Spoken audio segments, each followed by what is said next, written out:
ರಾಜ್ಯದೆಲ್ಲೆಡೆ ಸಾಲು ಸಾಲು ಅಗ್ನಿ ದುರಂತ ಆಗ್ತಿದೆ. ಬಂಡೀಪುರ ನಾಗರಹೊಳೆ ಅಭಯಾರಣ್ಯ ಭಸ್ಮವಾಗಿರೋದು.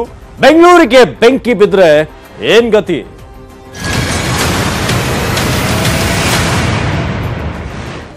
ರಾಜ್ಯದೆಲ್ಲೆಡೆ ಸಾಲು ಸಾಲು ಅಗ್ನಿ ದುರಂತ ಆಗ್ತಾ ಇದೆ. ಬಂಡೀಪುರ ಅದೇ ರೀತಿಯಾಗಿ ನಾಗರಹೊಳೆ ಅಭಯಾರಣ್ಯ ಭಸ್ಮವಾಗಿರೋದು. ಅದೇ ರೀತಿಯಾಗಿ ಬೆಂಗಳೂರು, ಮೈಸೂರು, ಮಡಿಕೇರಿಯಲ್ಲೂ ಕೂಡ ಬೆಂಕಿ ಕಾಣಿಸಿಕೊಂಡಿದೆ.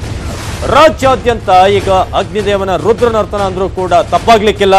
ಬಂಡೀಪುರ, ನಾಗರಹೊಳೆ, ಅದೇ ರೀತಿಯಾಗಿ ಬೆಂಗಳೂರು, ಮೈಸೂರು, ಮಡಿಕೇರಿ, ಚಿಕ್ಕಮಗಳೂರಿನಲ್ಲೂ ಕೂಡ ಬೆಂಕಿಯ ರುದ್ರನರ್ತನ ಆಗ್ತಾ ಇದೆ.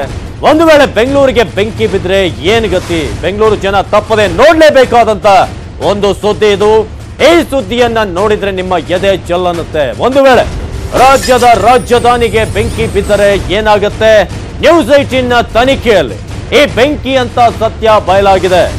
ಏನು ಪರಿಸ್ಥಿತಿ ರಾಜಧಾನಿಯದ್ದು? ಈ ವಿಷಯ ಕೇಳಿದ್ರೆ ನಿಮ್ಮ ಹೃದಯ ಬಡಿತ ಹೆಚ್ಚಾಗುತ್ತೆ. ಬೆಂಗಳೂರಿಗೆ ಬೆಂಕಿ ಬಿದ್ದರೆ ಜನರು ಎಷ್ಟು ಸೇಫ್ ಆಗಿರ್ತಾರೆ ಅನ್ನೋದು ಇಲ್ಲಿ ಪ್ರಶ್ನೆ.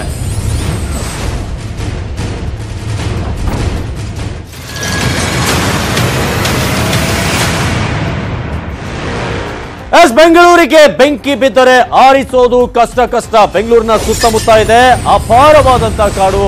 ನಿನ್ನೆಯೂ ಕೂಡ 2-3 ಕಡೆ ಬಿದ್ದಿದೆ ಬೆಂಕಿ.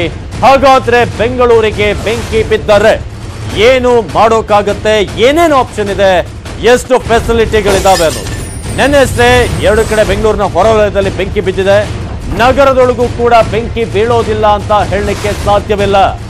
ಅವಘಡಗಳಾದ್ರೆ ಬೆಂಕಿಯನ್ನ ನಂದಿಸೋಕ್ಕೂ ಕೂಡ ಇಲ್ಲಿ ಸುಲಭದ ಮಾತಲ್ಲ, ಅಷ್ಟು ಈಸಿ ಇಲ್ಲ. ತುರಹಳ್ಳಿ, ಬನ್ನೇರುಘಟ್ಟ, ಮಾಗಡಿ ವ್ಯಾಪ್ತಿಯಲ್ಲಿ ಅರಣ್ಯ ಪ್ರದೇಶಗಳಿದಾವೆ, ಅಲ್ಲೂ ಕೂಡ ಬೆಂಕಿ ಕಾಣಿಸ್ಕೊಂಡಿದೆ. ಕಳೆದ ತಿಂಗಳು ನೈಸ್ ರಸ್ತೆ ವ್ಯಾಪ್ತಿಯಲ್ಲೂ ಕೂಡ ಅಗ್ನಿ ಅವಘಡ ಆಗಿದೆ. ಬೇಸಿಗೆಯಲ್ಲಿ ಬೆಂಕಿ ಬಿದ್ದರೆ ಬೆಂಗಳೂರು ಎಷ್ಟು ಸೇಫ್ ಆಗಿರುತ್ತೆ? ಇದು ನ್ಯೂಸ್ 18 ತನಿಖೆಯ ರಿಪೋರ್ಟ್.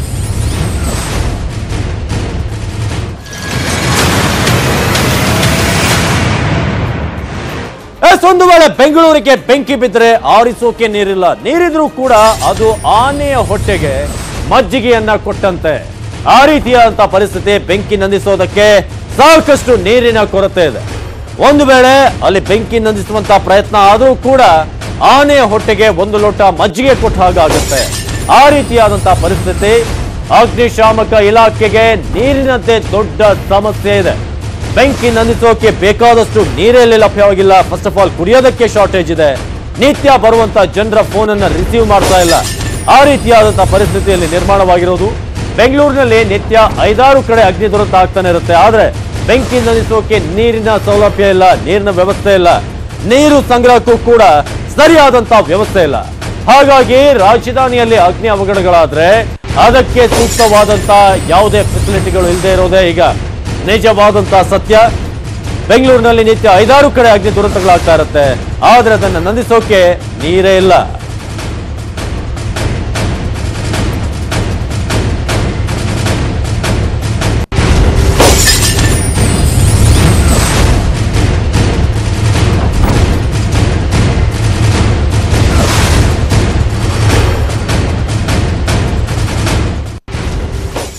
ನಾವು ಮಾತಾಡ್ತಾ ಇದ್ವಿ, ರಾಜಧಾನಿಯಲ್ಲಿ ಬೆಂಕಿ ಕಾಣಿಸ್ಕೊಂಡ್ರೆ, ಬೆಂಕಿ ಬಿದ್ದರೆ ಏನಾಗುತ್ತೆ, ಪರಿಸ್ಥಿತಿ ಹೇಗಿರುತ್ತೆ ಅಂತ. ಥಾಮಸ್ ಪುಷ್ಪರಾಜ್ ನೇರ ಸಂಪರ್ಕದಲ್ಲಿದ್ದಾರೆ. ಥಾಮಸ್, ಬಹಳಷ್ಟು ಜನರಲ್ಲಿ ಒಂದಷ್ಟು ಯೋಚನೆ ಇರುತ್ತೆ, ಬೆಂಕಿ ಬಿದ್ದರೆ ಕಾಡಲ್ ತಾನೇ ಬಿದ್ದಿರೋದು, ಸಿಟಿಲಿ ಅಲ್ವಲ್ಲ, ನಾವು ಸೇಫ್ ಅಂತ. ನಿಜಕ್ಕೂ ಆ ರೀತಿಯಾದಂತ ಒಂದು ಸೇಫ್ಟಿ ಇದೆಯಾ? ಒಂದು ವೇಳೆ ಬೆಂಕಿ ಕಾಣಿಸ್ಕೊಂಡ್ರೆ ಅದನ್ನು ನಾವು ಟ್ಯಾಕಲ್ ಮಾಡ್ಬೋದಾ? ಅವಿನಾಶ್, ಇಡೀ ರಾಜ್ಯದ ಗಮನವನ್ನ ಬಂಡೀಪುರದಲ್ಲಿ ಬಿದ್ದಂತ ಒಂದು ಕಾಡ್ಗಿಚ್ಚು ತನ್ನತ್ತ ಕೇಂದ್ರೀಕರಿಸಿಕೊಂಡಿತ್ತು. ಇದರ ನಡುವೆ ಒಂದು ಆತಂಕ ಮನೆ ಮಾಡಿರುವಂತದ್ದು ಬೆಂಗಳೂರಿನಲ್ಲಿ. ಏನು ಅಂತ ಹೇಳಿದ್ರೆ, ಸಪೋಸ್ ಏನಾದರೂ ಬೆಂಗಳೂರಿನ ಸುತ್ತಮುತ್ತ ಇರುವಂತಹ ಕಾಡುಗಳಲ್ಲಿ, ಅಂದ್ರೆ ತುರಹಳ್ಳಿ ಫಾರೆಸ್ಟ್ ಇರ್ಬೋದು, ಅದ್ರ ಜೊತೆಗೆ ಬನ್ನೇರುಘಟ್ಟ ವ್ಯಾಪ್ತಿಯಲ್ಲಿ ಬರುವಂತಹ ಫಾರೆಸ್ಟ್ ಇರ್ಬೋದು, ಕನಕಪುರಕ್ಕೆ ಹೊಂದ್ಕೊಂಡಂತ ಇರುವಂತಹ ಫಾರೆಸ್ಟ್ ಇರ್ಬೋದು, ಅದೇ ರೀತಿ ಮಾಗಡಿ ರಸ್ತೆಗೆ ಹೊಂದ್ಕೊಂಡಿರುವಂತಹ ಫಾರೆಸ್ಟ್, ಇಲ್ಲೆಲ್ಲ ಒಂದು ರೀತಿ ಲಂಗ್ ಸ್ಪೇಸ್. ಬೆಂಗಳೂರು ಮಧ್ಯದಲ್ಲಿತ್ತು ಅಂತ ಅದನ್ನ ಕವರ್ ಅಪ್ ಆಗಿ ಸಾಕಷ್ಟು ಅರಣ್ಯ ಪ್ರದೇಶ ಇದೆ. ಸಾವಿರಾರು ಎಕರೆ ಅರಣ್ಯ ಪ್ರದೇಶ ಇದೆ. ಅದು ಬಹುತೇಕ ಬೆಂಗಳೂರಿಗರಿಗೆ ಗೊತ್ತಿದೆಯಲ್ಲೋ ಗೊತ್ತಿಲ್ಲ. ಆದ್ರೆ ಅಂತ ಒಂದು ಪ್ರದೇಶಗಳಲ್ಲಿ ಈಗಾಗಲೇ ಬೆಂಕಿನೂ ಕೂಡ ಅಲ್ಲಿ ಬಿದ್ದಿದೆ. ಇಂಥ ಒಂದು ಟೈಮಲ್ಲಿ ಅಂತ ಹೇಳಿದ್ರೆ ಬೇಸಿಗೆಯಲ್ಲಿ ಸಹಜವಾಗಿ ಬೆಂಕಿ ಬೀಳುವಂತ ಸಾಧ್ಯತೆಗಳು ಕೂಡ ಇದ್ದೇ ಇರುತ್ತೆ.